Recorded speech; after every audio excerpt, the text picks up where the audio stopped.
asking me for some personal help from me. What he said was, Prabhu, we are going to start a center here. I want you to come here, be here with us. Hare Krishna Prabhu. Radhapati Prabhu has arrived. Continue with the session. Okay. Sorry, Prabhuji. We will continue later. Hare Krishna. Yes. Hare Krishna. Dandavat Pranam Krishna. Hare Krishna. Hare Krishna. Hear from Radhapati Gopinath Prabhu now.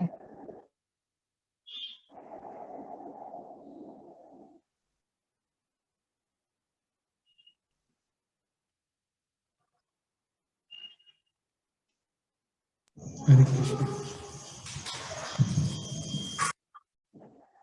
Hare Krishna.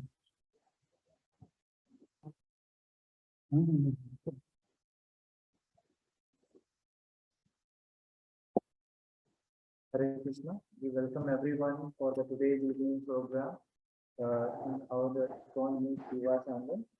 To have His Grace Radhapati Gopinath Prabhu with us. He is very charismatic personality, as we all know, but I take this opportunity to introduce him to all of us. Prabhuji has done his MBA, and then he has served in an MNC, and while serving, Prabhuji got opportunity to serve, and he took 3 months of leave, I guess. And then when Prabhuji returned back, then they told that they are in no need of the services anymore. So Prabhuji went back and he started serving Guru Maharaj in the full-time service. And he has taken up voluminous services in Mayapur. He is serving in POVP exhibits and Mayapur Seva office. And here in Bangalore, he is taking care of the Hindi group. We all know he is such a phenomenal personality. Like he is inspiring thousands here. And now we will request Prabhuji to inspire us. Jaya Radha Madhava Kunja Vihari.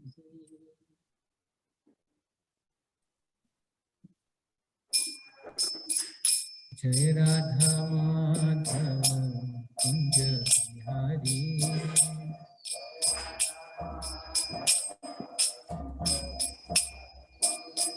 Gopijana Vallabha Girivaradhari.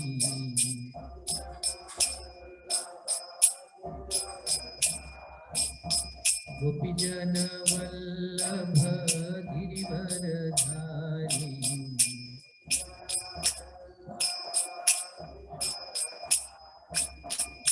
Radha Madhava Kunja Vihari.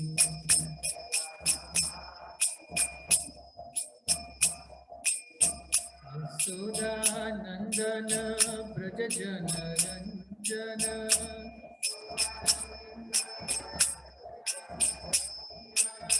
Yasoda Nandana Brajajana Ranjana.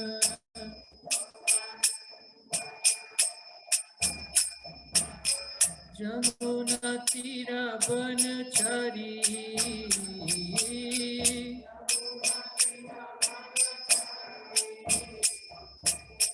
Jamuna Tira Banachari.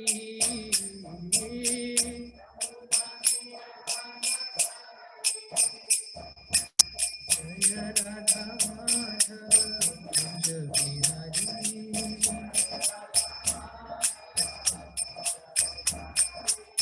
Gopijana Vallabha Girivaradhari.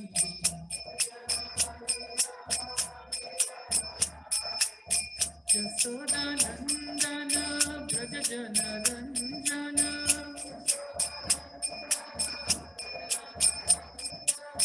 Jamuna Tira Banachari.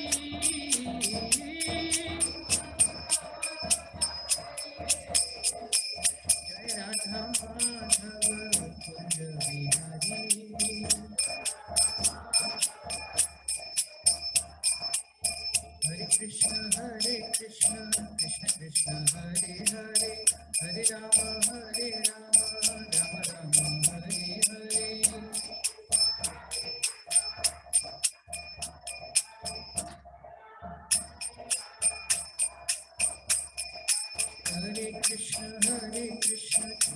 Krishna Hare Hare Hare Rama Rama Rama Hare Hare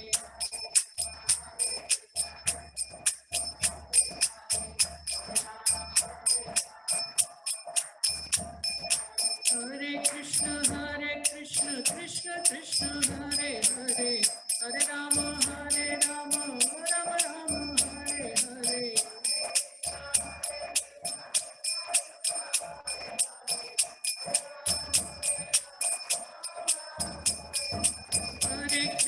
Hare Krishna Krishna Krishna Hare Hare Hare Rama Rama Rama Hare Hare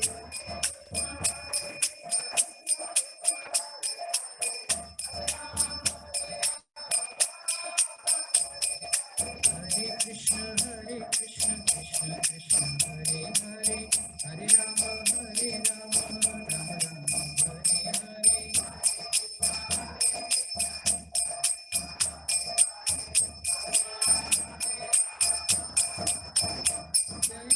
Jagannatha Jaya Baladeva Jagannatha Jaya Baladeva Subhadramai Jaya Sudarshana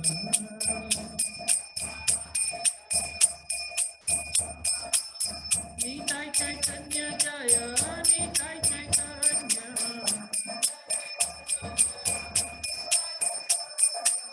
Jai Prabhupada Jaya Jai Prabhupada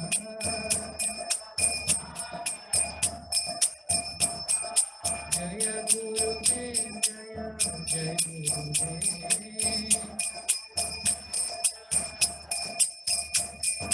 Nitai Gaura Hari Bol Nitai Gaura Hari Bol Nitai Gaura Hari Bol Nitai Gaura Hari Bol Jaya Nitai Gaurango Jaya Nitai Gaurango Nitai Gaurango Jaya Nitai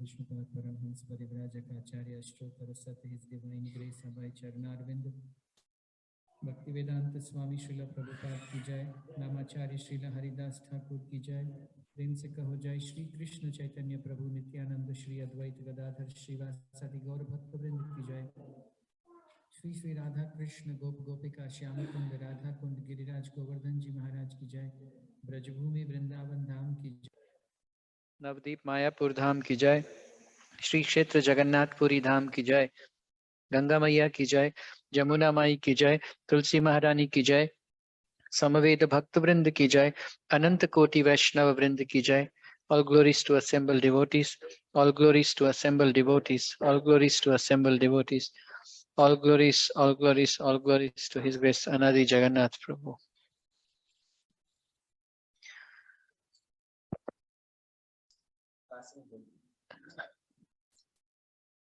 Mataji, you follow Hindi?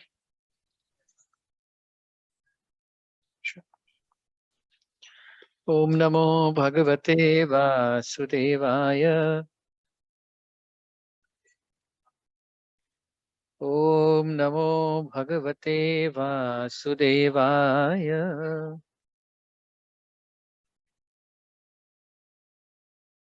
Om Namo Bhagavate Vasudevaya.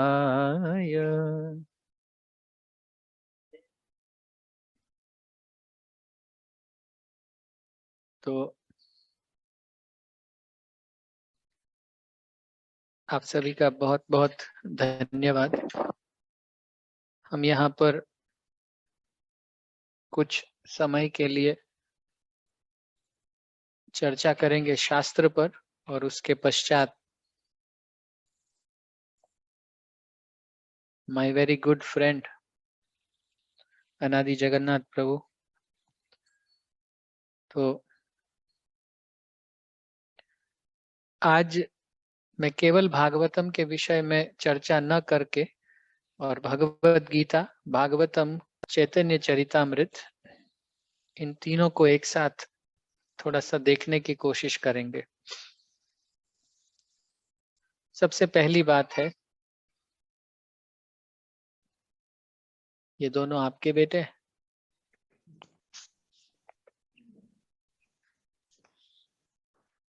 यहाँ पे जो police वाले हैं उनको दे दो इनको दोनों।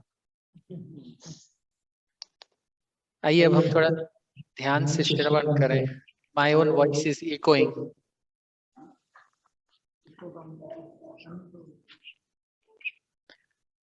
तो हरे हरे हरे कृष्णा। हाँ अभी ठीक है, थैंक यू। तो अब आप श्रवण पर कृपा करके अपने कानों को केंद्रित करें। हमारा 4 खंडों में ये चर्चा है। तो पहला जो हिस्सा है, पहला जो खंड है, वो है कि कृष्ण की प्रकृति और जीव की प्रकृति में भगवत गीता के अनुसार कुछ भेद हैं और वो भेद हम पकड़ नहीं पाते हैं, इसीलिए तकलीफ होती है। तो पहला ऐसा भेद है जब भगवान दूसरे अध्याय में कहते हैं कि कृपण फल हेतवः। तो ये बहुत बार आपने सुना होगा, कृपण फल हेतवः। इसका अर्थ होता है कि जो व्यक्ति अपने किए गए काम के मजे लेना चाहता है वो व्यक्ति कंजूस है। मैं दोहराता हूं, जो व्यक्ति अपने किए हुए काम को भोगना चाहता है वो कंजूस है। अब आराम से इसको समझना है। भगवान जो कह रहे हैं वो एकदम गलत लगता है,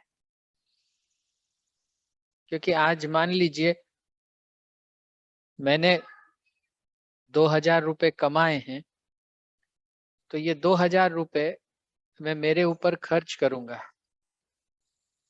okay, I think one of the devotees, thank you, I'm sorry for this disturbance. तो मैंने 2000 कमाए, 2 लाख रुपए कमाए। अब अगर आप आसपास नजर डालेंगे तो आप पाएंगे कि एक ही वाक्य सब लोग पश्चिमी संस्कृति के प्रभाव में रोबोट की तरह बड़बड़ाते हैं, और वो वाक्य है, it's my life, I want to live it my way. ये मेरा जीवन है और मैं इसको मेरे तरह से जीना चाहता हूं। दूसरा वाक्य आप सुनते हैं, it's not sin to enjoy. मजे लेना कोई पाप नहीं है, सुखी रहना हमारा हक है। अब एक तरफ तो नॉर्मल आदमी इस तरह से रात और दिन सोचता है और जेन्युइनली सोचता है कि मैंने कमाया है तो मैं मजे लूंगा। क्या ये बात कनेक्ट होती है? All okay? क्या आपको ये बात समझ में आई कि हम सब सामान्य सोच है कि मैंने कमाया है तो मैं ही इसको भोगूंगा? ये जीव की प्रकृति है, और कैसे जीव की? बद्ध जीव की प्रकृति है, जो बंधा हुआ जीव है। लेकिन कृष्ण की प्रकृति क्या है? कृपण फल हेतव, कि जो कंजूस होते हैं वो अपने मजे के लिए जीते हैं। तो यहाँ कृष्ण ने इनडायरेक्टली ये बोल दिया कि मेरे को कृपण पसंद नहीं है। क्या बोला? मुझे कृपण पसंद नहीं। अब समझते चलिएगा आध्यात्म का आधार कहाँ है। 18वें अध्याय तक जाते जाते कहते हैं कि अर्जुन, यज्ञ, दान, तपस्या, इन तीनों को तो परमहंसों को भी नहीं छोड़ना चाहिए, क्योंकि ये तीन तो परमहंसों को भी पवित्र करती हैं। अब ध्यान से देखिए, मैंने कमाया लेकिन मैं मजे नहीं लूं तो मैं कृष्ण को अच्छा लगूंगा। एक अजीब सी बात है ये। इसको सुनते हैं तो ऑड लगता है। वो क्लियरली कह रहे हैं कृपण फल है, तो हमारी नेचुरल फीलिंग है मेरा है तो मैं मजे लूं। यंग बच्चा है, कॉलेज गोवर है, मोटरसाइकिल खरीदी है उसने, मान लो अपनी ट्यूशन से, अब वो अपनी गर्लफ्रेंड को लेके कैफे कॉफी डे जा रहा है, कृष्ण की नजर में ये कृपण है, लेकिन उसकी खुद की नजर में वो सही कर रहा है। ये पहला चीज। तो इसको समझने से हमको पता चलता है कि हम एकदम उल्टे हैं क्या। मतलब जो ऊपर श्रेष्ठ है वो नीचे निकृष्ट है, और जो नीचे श्रेष्ठ है वो ऊपर निकृष्ट है। तो चैतन्य महाप्रभु कहकर गए कि स्वेंद्रिय प्रीति कहाए काम, कृष्णेंद्रिय प्रीति धराए प्रेम नाम। अपने सेंसेस को एंजॉय करना लस्ट कहलाता है, और कृष्ण के सेंसेस को सेटिस्फाई करना प्रेम कहलाता है। और आगे चलते हैं।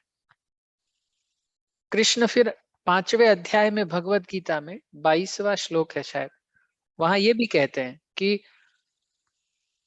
जो व्यक्ति उस चीज में मजे लेता है जो चालू होगी और खत्म होगी, वो बुद्धिमान नहीं है। उनका एग्जैक्ट सेंटेंस है कि wise man do not get into this. जो चीज शुरू होकर खत्म होती है, अकल वाला आदमी उसमें दिमाग मन नहीं लगाता। अब हम जब नॉर्मल लाइफ में देखते हैं तो हम सब अच्छे से जानते हैं कि हम हर उस चीज में मन लगाते हैं जो शुरू होगी और खत्म होगी। अब ऐसे जब आप कृष्ण के नेचर को देखते हैं तो आपको लगता है ये तो एकदम, प्रभु ये जो बीच बीच में लोग ज्वाइन करते हैं तो आती, कैन इट बी साइलेंस्ड?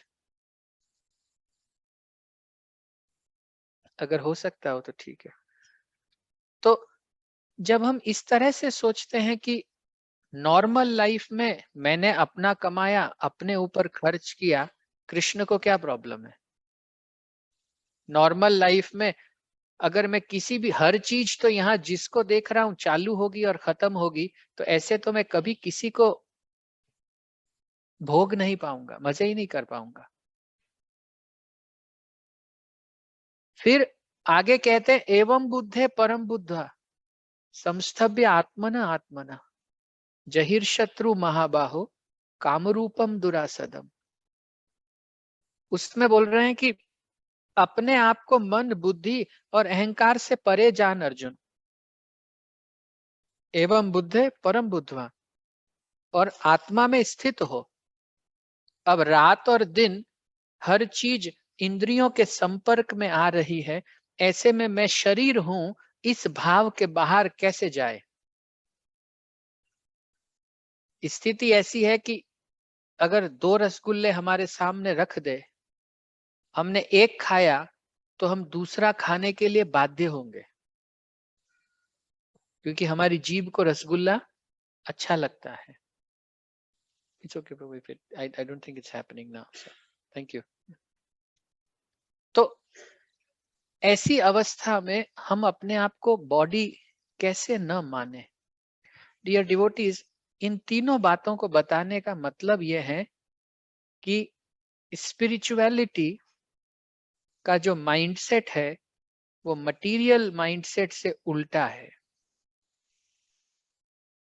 मैं रिपीट करता हूं, स्पिरिचुअल रेल्म का जो माइंडसेट है, आध्यात्मिक जगत की जो चेतना है, वो भौतिक जगत की चेतना से उल्टी है। एक नदी के किनारे रात में जब आप खड़े होते हैं तो आप जब अपना प्रतिबिंब देखते हैं तो आपको प्रतिबिंब उल्टा दिखता है। तो वहां पर प्रेम श्रेष्ठतम है, और वही प्रेम यहाँ काम के रूप में निकृष्टतम आता है। इस तरह से जब कोई आदमी सोचता है तो भले वो पालन न कर पाए कृष्ण के इंस्ट्रक्शंस या आदेशों का, लेकिन कम से कम वो ये तो समझे कि कृष्ण कहना क्या चाहते हैं। एटलीस्ट हमको ये तो मालूम हो। और ये खतरनाक बात है, खोपड़ी खुजाता रह जाता है कि इनको मेरा कोई भी नेचर पसंद नहीं है, मैं टेम्परेरी चीज में दिल लगाता हूँ, मैंने कमाया है तो मैं मजे लेना चाहता हूँ, मैं अपने आप को शरीर मानता हूँ, और ये तीनों के विपरीत बात करते हैं। क्या अभी तक की ये चीज क्लियर हुई? इज दिस क्लियर कि हमारा फंडामेंटल करंट नेचर कृष्ण की प्रकृति के विपरीत है। इसलिए इस भौतिक जगत से बाहर हो जाना लगभग नामुमकिन है, नहीं जाया जा सकता है। यहां तक कि आप ये ज्ञान जान भी लें तो क्या तीर मार लेंगे। इट इज लाइक आपको पता लग गया आपको कैंसर है, फिर क्या होगा? मरेंगे नहीं, मरना पड़ेगा। तो मटेरियल वर्ल्ड में अपने एंडेवर से वहां जाना इज नेक्स्ट टू इम्पॉसिबल, बहुत कठिन है। और भगवान खुद इसकी पुष्टि करते हैं। दुरात्यया शब्द का प्रयोग करते हुए कृष्ण कहते हैं कि मेरी माया को पार करना बहुत कठिन है। और क्या है वो कठिन? कि आप करो लेकिन मजे मत लो। अब ये क्या बात हुई? अभी आपके पास में 500 करोड़ बैंक में है, लेकिन आपको मर्सिडीज बेंज में नहीं घूमना है। ये कह रहे हैं, बेसिकली यही कह रहे हैं। और क्या नहीं करना है? आपका गुजारा जितने में चल सकता है उससे एक्स्ट्रा खराब मत करो, क्योंकि आपका एक कोटा है, उस कोटे के बियॉन्ड यूज मत करो चीजों को।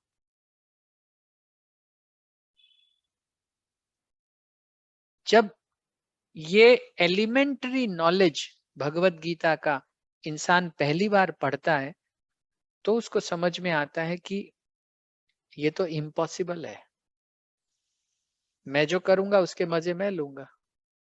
बोलते हैं कि नहीं बोलते हैं? It's my life, I want to live it my way. Krishna almost नाराज होके कह रहे हैं, कृपण फल हेतु, कंजूस आदमी अपने लिए जीता है। फिर तीन जो कंडीशन है जिसमें आता है त्याग, तपस्या, दान, ये क्या है? गौर से देखिए, जो आपके पास है उसे भी दे दो, जो है वो भी दे दो, तो तुम मुझे अच्छे लगते हो। और वो ये वर्ड यूज करते, ये करने से तुम शुद्ध होगे। अब ये गलत तरीके से ही सही, संसार के कई धनी व्यक्ति, चाहे वो बिल गेट्स हो या मेलिंडा गेट्स हो या जेफ बोल्स हो या कोई भी हो, ये लोग जब पूरा कमा लिए पेट भर के, तब भी इनके अंदर शांति नहीं पहुंची, तो इन्होंने फाउंडेशंस खोले जिसके माध्यम से ये पैसा इन्होंने वापस लगाया। काय में? स्कूल में लगाया, कंप्यूटर्स में लगाया, गरीबों में लगाया, जहां युद्ध हो रहे थे वहां लगाया। भगवान टर्म यूज करते हैं, ये चीजें शुद्ध करती हैं। मतलब संचय किया तो गलत और दिया तो श्रेष्ठ। यहां पर यह है कि दिया तो लूटा, छीना तो स्मार्ट। किसके हैं ये? आपके?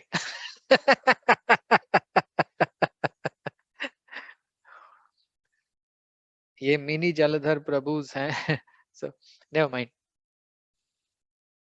तो ऐसे बार बार सोचते हैं तो हमको समझ में आता है कि त्याग मतलब देना। तपस्या मतलब क्या? तपस्या मतलब प्रभुपाद कहते हैं जानबूझकर, वॉलेंटरीली अपने आप को रोकना किसी काम को करने से। तप लगता है तो तपस्या होती है, हीट आती है। व्रत करते हैं, उपवास करते हैं, एकादशी करते हैं, गौर से देखेंगे तो आपकी नाभि गर्म होती है, उससे तप लगता है। सेंटर है ना ये, इसलिए। दान देने से, त्याग करने से, तपस्या करने से व्यक्ति शुद्ध होता है। तो ये चक्कर क्या है? एक तरफ तो मैं खींचे जा रहा हूं, पैसा पैसा पैसा, प्रसिद्धि प्रसिद्धि प्रसिद्धि, रूप रूप रूप, और दूसरी तरफ परमपिता है, वो इसके विपरीत सोचता है। वो कहता है दे दे दे दे दे दे, और हम कहते दे देंगे तो मेरे पास क्या बचेगा। और हर चीज उल्टी, यहां देने से घटता है, वहां देने से बढ़ता है। तो क्या बढ़ता है? जब आप त्याग करते हैं तो शुद्धि बढ़ती है। और भगवान कह रहे हैं तू समझ बात को, तू समझ कि जब तू मेरी प्रकृति जैसा हो जाएगा, मेरे स्वभाव जैसा हो जाएगा, तब तू हल्का हो जाएगा। जब तक तू मेरी प्रकृति, मेरे स्वभाव जैसा नहीं होता है, तब तक तेरे को ये 3 मिजरीज जो है ये परेशान करेंगे। इसमें अंतर बार बार समझना है। संचय की प्रवृत्ति, काम, क्रोध और लोभ, ये अर्जुन 3 द्वार हैं नरक के। इसका मतलब भगवान को पसंद ही नहीं है ये मामला। भगवत गीता के श्लोक रट लेने से व्यक्ति साधु नहीं होता है। यहां तक कि समझ लेने से भी साधु नहीं होता है। ये तो कोई वैष्णव की कृपा होती है और वो उसके हृदय में विज्ञान बन के उतर जाता है, तब व्यवहार के रूप में वो प्रकट होता है, फिर आप चलते हो।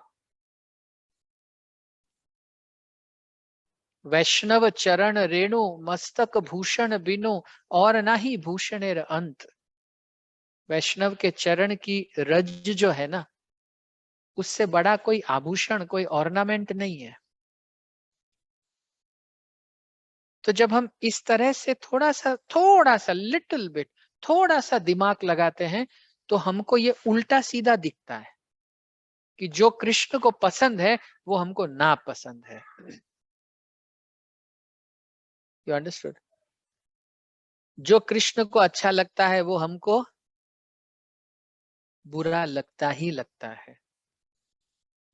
12वें अध्याय में भगवान लाइन लगा देते हैं कि ऐसा मेरा भक्त मुझे प्रिय है, ऐसा मेरा भक्त मुझे प्रिय है। और हम क्या करते हैं? मतलब क्या? हम में उसमें से कोई भी क्वालिटी है ही नहीं। बोले हे प्रभु, कोई स्कोप नहीं है कि आप मुझे पसंद करें, मेरा तो कुछ नहीं हो सकता। प्लीज प्लीज प्लीज, ये पहला खंड इस कथा का यहाँ समाप्त होता है।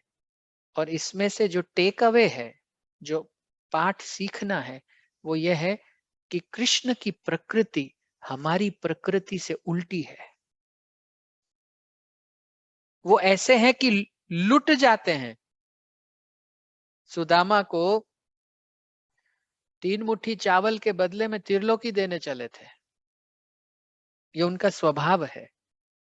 कृष्णदास कविराज जगह जगह चैतन्य महाप्रभु के लिए कहते हैं, ऐसे दीवाने हैं कि थोड़ी सी भी सेवा देखते हैं ना तो अपने आप को देने को दौड़ते हैं उसको। ये नेचर है। और इससे भी बड़ा क्या नेचर है? अगर आप पूरी जाएंगे, परम पूज्य ने भक्ति पुरुषोत्तम महाराज कहते हैं, मैं खाली दोहराता हूं इस बात को, कि चैतन्य महाप्रभु भी एक बार मुक्ति हेतु एक कंडीशन रखते हैं। क्या है वो कंडीशन? नाम जप। लेकिन दारू ब्रह्म भगवान जगन्नाथ इतने ज्यादा दयालु हैं कि वो एक ही कंडीशन रखते हैं, और वो कंडीशन है उनका प्रसाद। केवल उनका प्रसाद पाने मात्र से, और तो और सुबह उठकर जीवों पर कृपा करने लगते हैं जो रात तक न जाने कितनी बार खा जाते हैं, और कहते हैं कि मैं मेरे जॉब पे हूं, मेरी उंगली सूखने से पहले अगला माल आ जाना चाहिए। कृष्ण कृपा देने पर आते हैं तो कुछ इस तरह देते हैं। तो ये जो देने का स्वभाव है ना, ये परमात्मा को प्रिय है और हमको अप्रिय है। ये फंडामेंटल डिफरेंस आ गया, और ये डरावनी बात है। I want to drive home this point that we are fundamentally opposite. मैं इस बात को घर तक पहुंचाना चाहता हूं, आप सब तक पहुंचाना चाहता हूं कि कृष्ण की प्रकृति और हमारी प्रकृति विपरीत है, उल्टी है। तो हम कैसे जाएंगे? ये भगवत गीता थी। फिर हम आते हैं श्रीमद् भागवतम पर। तो श्रीमद् भागवतम एक छोटे से बच्चे की बात करती है जिसको उसकी सौतेली मां ने उसके पिता की गोद से खींच के नीचे गिरा दिया। क्षत्रिय खून होने के कारण वो बच्चा उस अपमान को सहन नहीं कर सका। तब उसकी सौतेली मां ने कहा कि अगर इस गोद में बैठना है तो तुझे मेरी कोख से जन्म लेना पड़ेगा। वो बच्चा जब जाकर अपनी मां को पूछता है कि मेरे पिताजी के सिंहासन से बड़ा किसका सिंहासन है, तो बोले बेटा वो तो भगवान विष्णु। बोले वो कहाँ मिलते हैं? बोले वो जंगल में मिलते हैं। और वो बच्चा जंगल चला गया।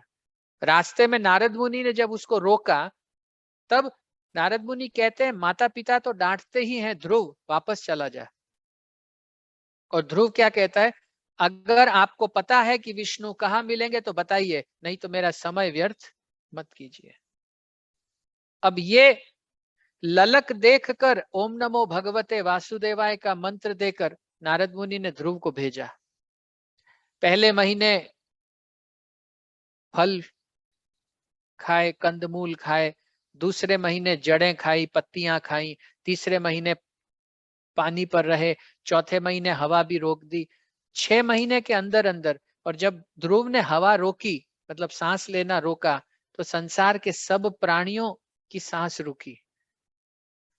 ध्रुव के कलेजे में अंगूठे के आकार में भगवान विष्णु प्रवेश कर गए और उसका पूरा ध्यान वहां चला गया, इसलिए उसकी सांस रुक गई। अष्टांग योग की पद्धति से ध्रुव 6 महीने में भगवान विष्णु का साक्षात्कार पा गया। ठीक है जी। भगवान ने जब दर्शन दिए तो वो छोटा सा बच्चा 5 साल का गदगद हो गया, उसका गला भर गया, उसको समझ में नहीं आ रहा अब इतने लंबे चौड़े भगवान का क्या करना है। तो वो उनके घुटने के पास आ रहा था तो भगवान की धोती पकड़ के रो रहा था।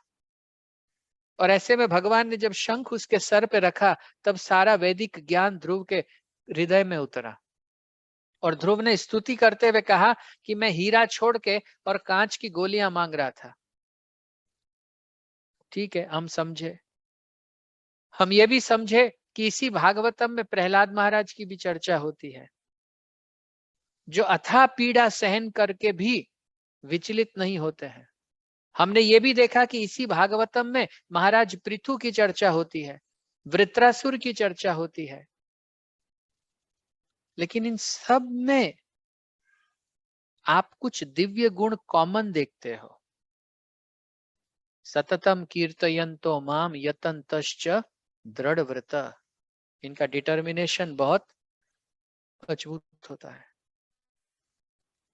और क्या होता है, महर्षि दधीचि, इंद्र बोलता है कि वृत्रासुर की हत्या करनी है, तो इंद्र की परीक्षा लेने के लिए कहते हैं कि करो, मेरे को मारने की क्या जरूरत है, तुम जानो, तुम्हारा काम जाने। और बाद में अपनी हड्डियां देते हैं। ये जो देना वाला है ना, जो भगवत गीता में सिद्धांत रूप में आता है, ये देना भागवतम में चरितार्थ होता है। क्या होता है? चरितार्थ होता है। तो प्रहलाद महाराज का क्या फोकस है? चारों तरफ मौत से घिरे हुए हैं, लेकिन क्लास में जिन बच्चों के साथ बैठे हैं उनको प्रीचिंग करेंगे। ये उनका कैरेक्टर है।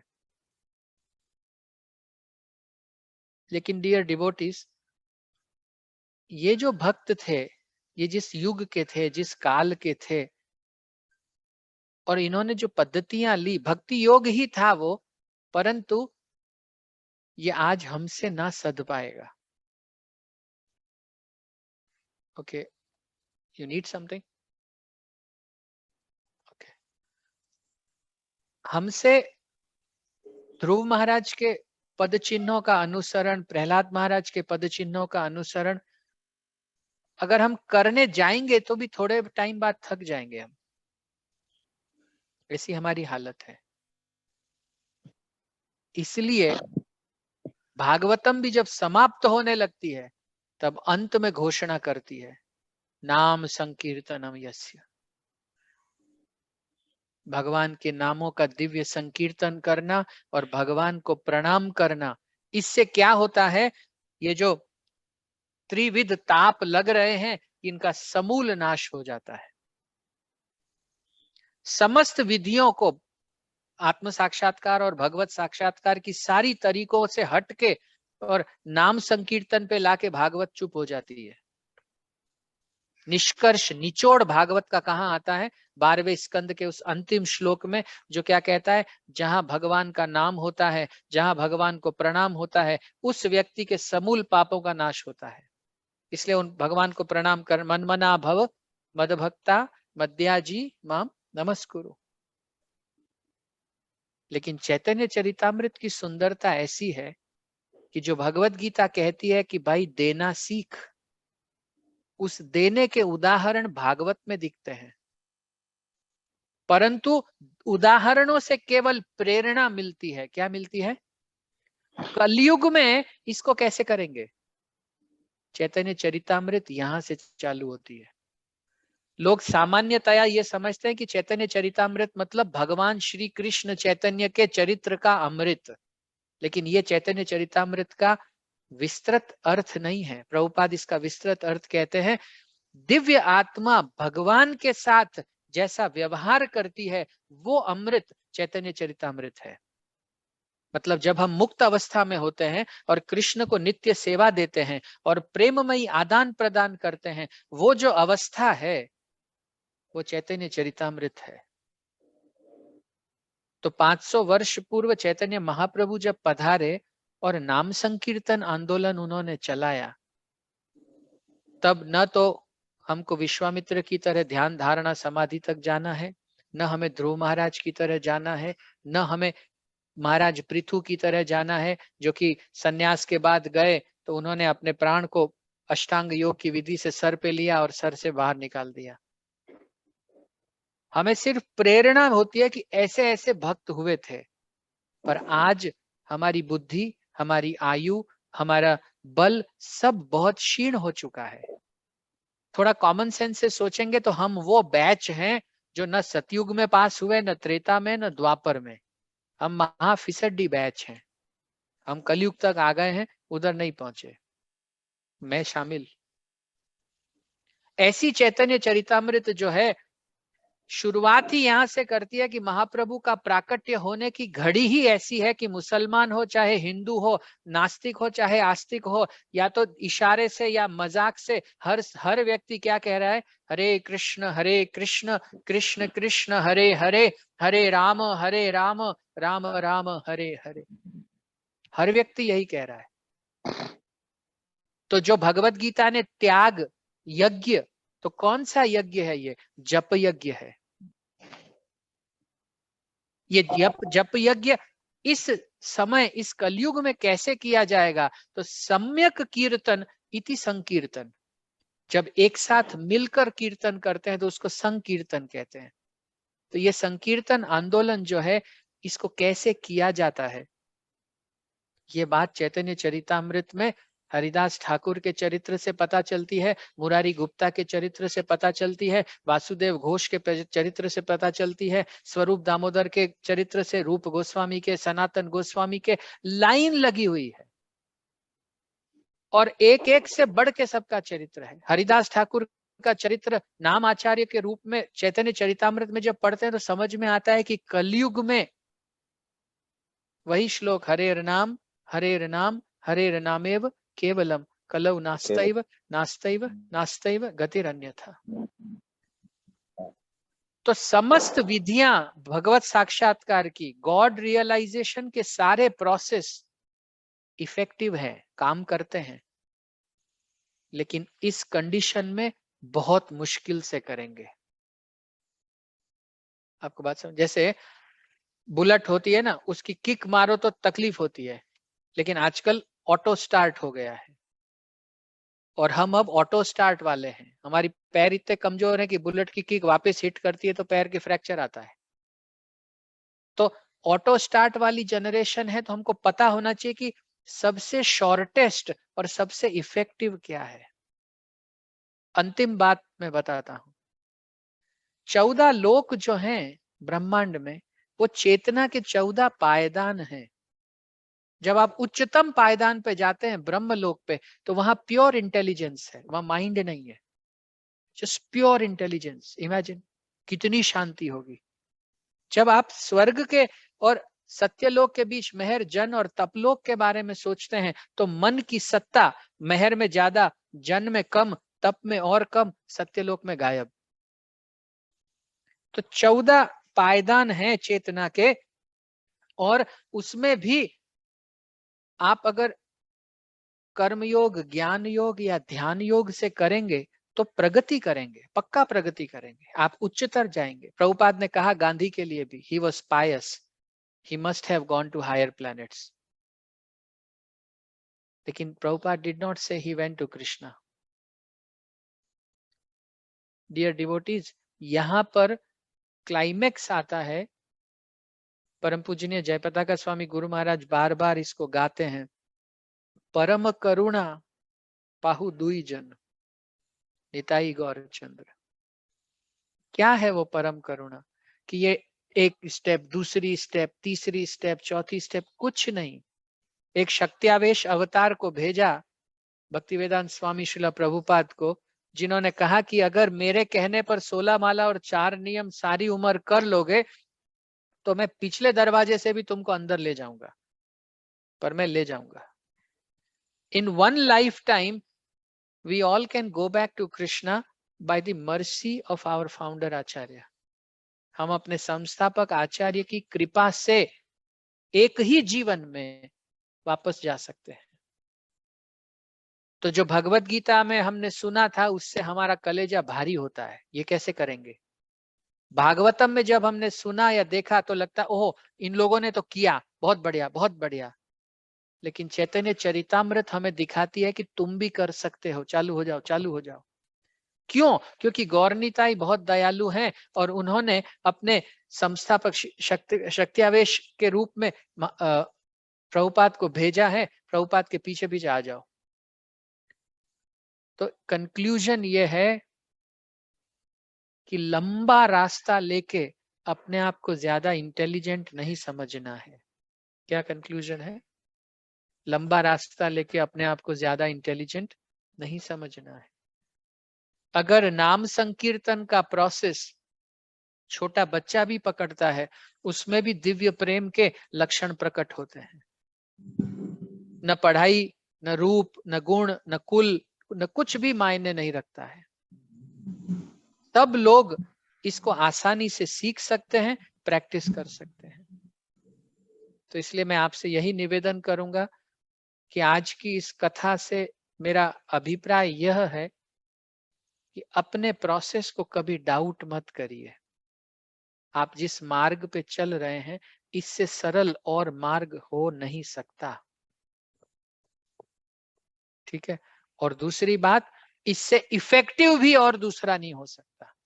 क्योंकि बाकी तो आपको यहाँ से स्वर्ग में पहले सिद्ध चारणों के लोक में जाओगे, फिर इंद्र के लोक में जाओगे, फिर महर लोक, जनलोक, तपलोक, सत्यलोक, वहां ब्रह्मा जी के साथ रहना करोड़ों साल, फिर ब्रह्मा जी जाएंगे तब महाविष्णु के पास जाना, या ब्रह्म ज्योति में जाके लटकना। ये हाईएस्ट डेस्टिनेशन कृष्ण प्रेम देता है, सबसे सस्ता, सबसे अच्छा। संकीर्तन आंदोलन की जय। यही मैं अपनी शुद्धि के लिए आप लोगों के सामने बोला, ताकि मेरा अपना विश्वास जो है वो इस विधि में और प्रगाढ़ हो। और मैं इसी के साथ इस विषय पर वाणी को विराम देता हूं। और परसों, you have to silence him please. परसों हिज ग्रेस अनादि जगन्नाथ प्रभु की स्मृति सभा होगी इस्कॉन शेषाद्रिपुरम मंदिर में, तो वहां पर ग्लोरिफिकेशन होगा। प्रभु जी अब आप थोड़ी देर बच्चों को 5 मिनट के लिए बाहर ले लीजिए प्लीज। तो मैं विशेष करके हरग्रेस शांति रूपा माता जी, हरग्रेस वृंदा माता जी, अनादि प्रभु के मम्मी पापा और उनकी सिस्टर्स के सामने ये कॉन्डोलेंस एक्सप्रेस करने आया हूं। तो इसलिए मैं अब जो बोलूंगा वो अंग्रेजी में बोलूंगा ताकि भाषा का बंधन ना रहे। मैं इसी बात को जो ग्लोरिफिकेशन, बेटा बाहर ले जाओ प्लीज, मैं अभी जो ग्लोरिफिकेशन कर रहा हूं यही मैं उस दिन भी रिपीट करूंगा। सो जिन भक्तों को जो यहाँ जुड़े हुए हैं, उनको जिनको नहीं समझ में आ रहा है वो वहां हिंदी में सुन सकते हैं। Vrinda Mata ji, please convey it to Shanti Rupa Mataji also, if she is at home or wherever she is. Sorry? Oh, she's gone for the dialysis. Okay. Namo Om Vishnu Padaya Krishna Prishtaya Bhutale Srimate Jayapataka Swami Niti Namine Nama Acharya Padaya Nitai Kripa Pradayine Gaur Katha Dhamadaya Nagar Gram Tharine Namaha Om Vishnu Padaya Krishna Prishtaya Bhutale Srimate Bhaktivedanta Swami Niti Namine Namaste Saraswate Deve Gauravani Pracharine Nirvishesha Shunyavadi Paschatya Deshtarine Jai Shri Krishna Chaitanya Prabhu Nityananda Shri Advaita Gadadhar Srivasadi Gaura Bhakta Vrinda Hare Krishna Krishna Krishna Hare Hare Hare Rama Rama Rama Hare Hare. So here is my offering to my dear friend.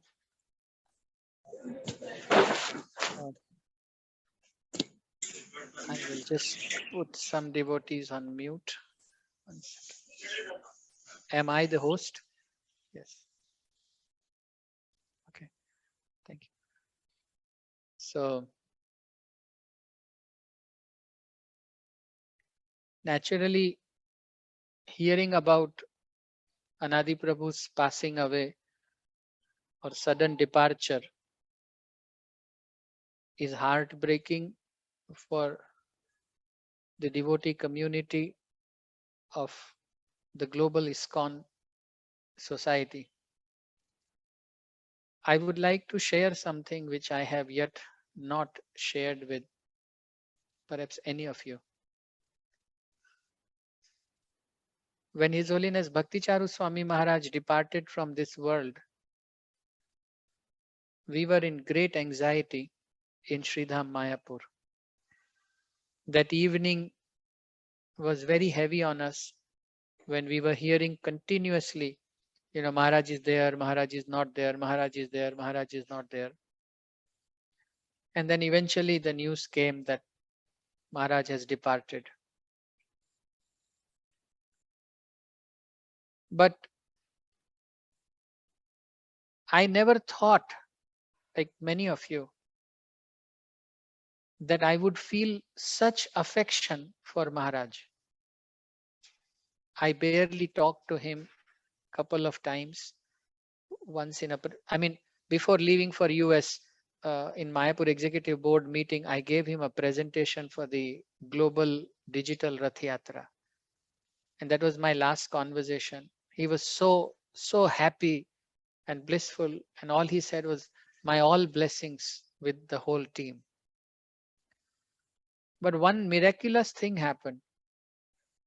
The moment Maharaj's Vapu, his body reached Sridham Mayapur, the whole heaviness left us, and the feeling was so authentic that Maharaj has come back to Mayapur. Maharaj is here. Maharaj has not, this is maybe exclusive to Mayapur, that you don't feel that separation, you feel that proximity. And around 7:40 a.m., I got first call on that fateful day of His Grace Sureshwar Prabhu. And then I called His Grace Anukul Keshav Prabhuji. And it was devastating. And I had been out of Mayapur for a good 20 days or so. I had just returned the day prior. So I went to greet the deities. And when I bowed down in front of Panchatattva, and as I was about to get up, there was nothing psychological about it. There was so much of Anadi around me at that time, and a blissful, joyful Anadi, that for a moment I was like, what? It's like you were just behind the curtain and you came. And that happiness pervaded that whole temple hall. Every time I bowed down, and I was in the deepest corner of my heart, I was so sure. I said, man, he did not go to Vrindavan. He just came here. Because he was always a Guru Maharaj man. He was always a Mayapur man. And that realization, exactly similar to how it was there in the case of His Holiness Bhakti Charu Maharaj, that bliss is a understatement. It was very chirpy, ecstatic, joyful Anadi all around. And when I say all around, not his face, the as if, you know, he's pervasively here in his constitutional abode. Please don't talk, Prabhu. Thoda sa humko boliye. Actually, they don't realize that the whole flow goes for a 6.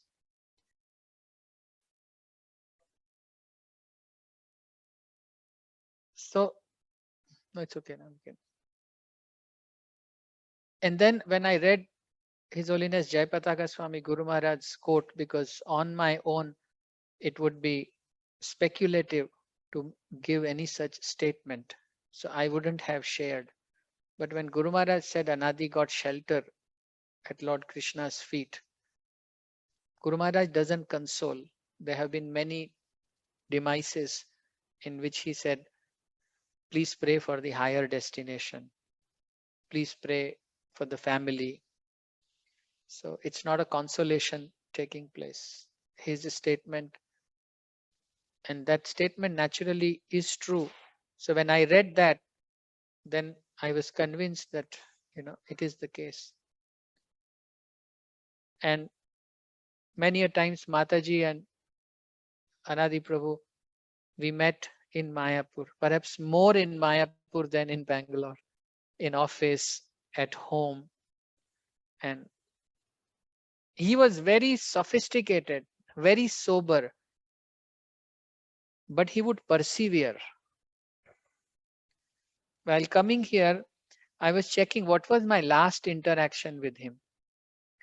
So his last message to me, last 2 messages were, Bhakti Vinod Swami has just confirmed that he is coming. This is when Guru Maharaj was here. So please tell your team members to arrange for prasadam. Then he sent another message saying, Prabhu, some other devotees are also trying to serve. But if that doesn't happen, I'll put my head at your feet and take your seva. This is his typical style of getting things done. He was so non-violent in his approach, always non-violent. I mean, I am genuinely ashamed before his humility. I am like, you know, I don't have austerity of speech. Krishna says Satyam Priyam. It has to be truth, yes, but it has to be well told. Satyam Priyam. Anadi knew this. He was never violent in his, he would persevere, determination ke saath he would push, but he would never raise his voice. So he would trick me into such things. And he very well knew I did not respond to that message, not because I mind it, no, nothing like that. But I know this is typical him.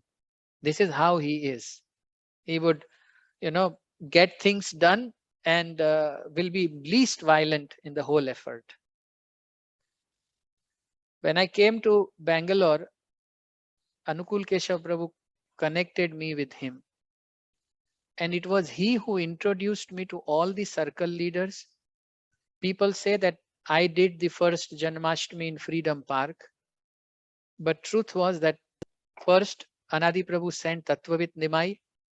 And for some reason, when that did not work out, he started sending the temple team to me, the brahmacharis, etc., for all the Chikpet collections. Whenever a big function would happen, he would work as a fulcrum, as a center. And every one of us would just come around that and do our respective parts to it. Last thing, whenever Guru Maharaj visited twice in the last 2-3 years. And one thing I saw, and this is the most significant part of my offering to him, Anadi is untiring and ceaseless service. How does he do it? I don't know. Like, he would make a long Excel sheet of who will do what, who will do what, who will do. And once the whole Excel sheet is over, then he will start calling his own Sakar Nagar team. You will do this, you will do this, you will do this. Once this bit is done, then he'll go and finish his round. Once that is done, then he will talk about throwback Thursdays to something else. But it's like a non-stop cycle. And at least then in my heart, there is no doubt that his quota of service here was definitely finished. And the Lord, as Guru Maharaj says, my dear disciple, Anadi Jagannath. And Guru Maharaj also said, since he was a very good devotee. And these are absolute truth statements, so they cannot be doubted. So maybe I miss him here, but certainly I won't miss him in Mayapur, because you miss those who don't stay around you. I don't miss Bhakti Charu Maharaj when I'm in Mayapur. The Maharaj is there, and so is Anadi. So if you want to see him someday, come there, because that was his basic nature. Ceaseless service is how I looked at him. And couple of times I told him also, I said, do you sometimes get tired? Not talking about physical tiredness, tired of continuous ahetu ki apratihata yayatma suprasidati. That devotional service, you all must have heard this. Savai pum samparo dharmo yatha bhakti radhokshaje. That devotional service which is uninterrupted and without any material motive gives happiness to the soul and satisfies the soul. So lastly, you all are very fortunate that you got a mentor like him, you got a counselor like him, and naturally this void cannot be filled for sure. And no issues, Mataji, it's okay, that Mataji will take.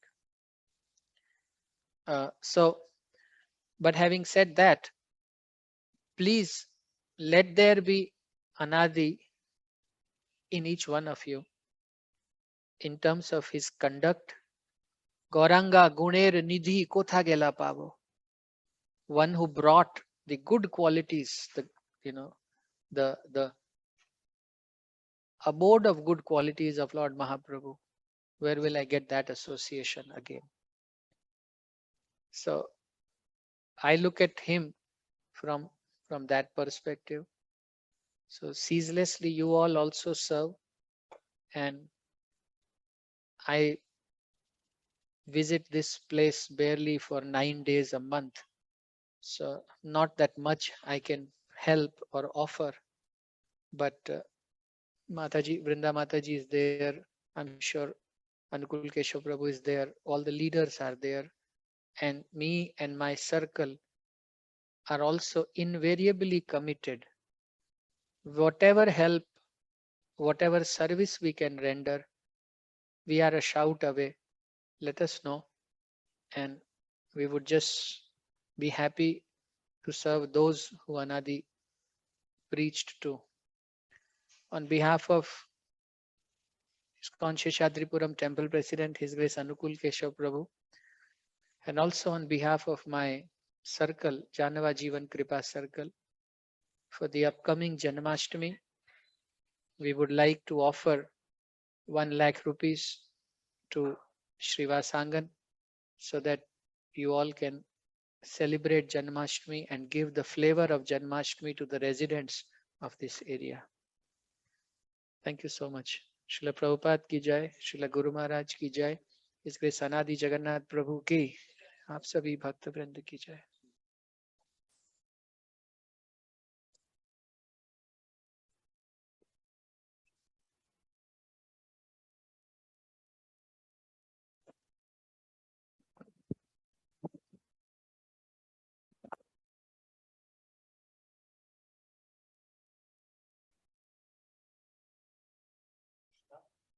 are very much thankful to Prabhuji for this wonderful class and the remembrance of Prabhu. And as Prabhu said, that don't let Anadi Prabhu in our hearts to fade away. So let us invite the same spirit what Prabhuji was carrying for the service, and we will continue to continue our devotional service and service to the society the way Prabhu wanted us to do.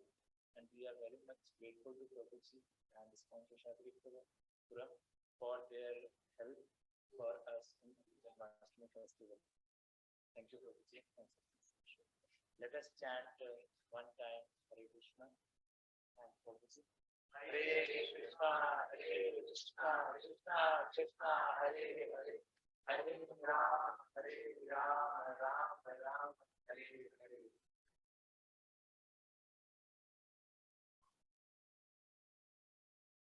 Hare Krishna.